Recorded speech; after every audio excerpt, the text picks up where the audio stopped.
અમદાવાદમાં brain dead વ્યક્તિના કારણે 3 નાગરિકોને નવું જીવન મળ્યું. અમદાવાદના બાપુનગરના શૈલેષભાઈ નામના વ્યક્તિનું નરોડા પાસે અકસ્માત સર્જાયું, જેમને સિવિલ હોસ્પિટલમાં સારવાર માટે લાવવામાં આવ્યા. જોકે ત્યારે તેમને બ્રેઇન ડેડ જાહેર કરાયા, જે બાદ પરિવારે શૈલેષભાઈના અંગના પ્રત્યારોપણ માટે સહમતિ દર્શાવતા 3 લોકોને નવું જીવન મળ્યું.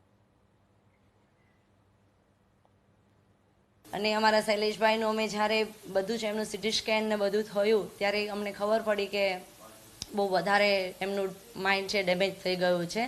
તો પછી અમારા જે સુરેશભાઈ પટેલ છે, જે બદરખાના અમારા મોટા ભાઈ છે, એમના કહેવાથી અને મારા મિસ્ટર મહેશ પટેલના કહેવાથી અમે બધાએ નક્કી કર્યું, ભાભી જે રેખા ભાભી બધાએ નક્કી કર્યું કે હા, અમે લોકો બીજાની જિંદગી બચાવી શકતા હોય તો અમે એ નિર્ણય લઈએ.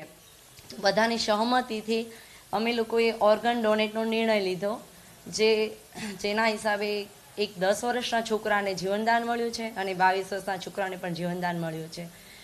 એમને એવું કીધું કે ભાઈ બ્રેઇન ડેડ છે અને શક્યતા ઓછી છે બેઠા થવાની.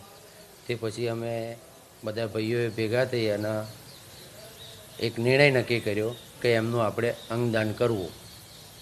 અને તે પછી અમે એમને સંમતિ આપી સિવિલ હોસ્પિટલમાં દરેક સાહેબોને, અને એમને સંમતિ આપી કે આપણે અંગદાન કરવું છે. વહી ગયા છે એનું દુઃખ તો છે, પણ એની સામે અમને 3 જણને જિંદગી મળી એનો अમને બહુ खूब आनंद है.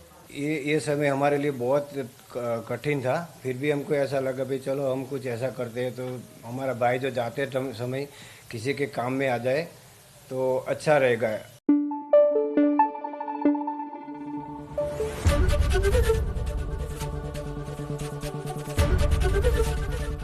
एबीपी अस्मिता, गुजरातनी अस्मिता.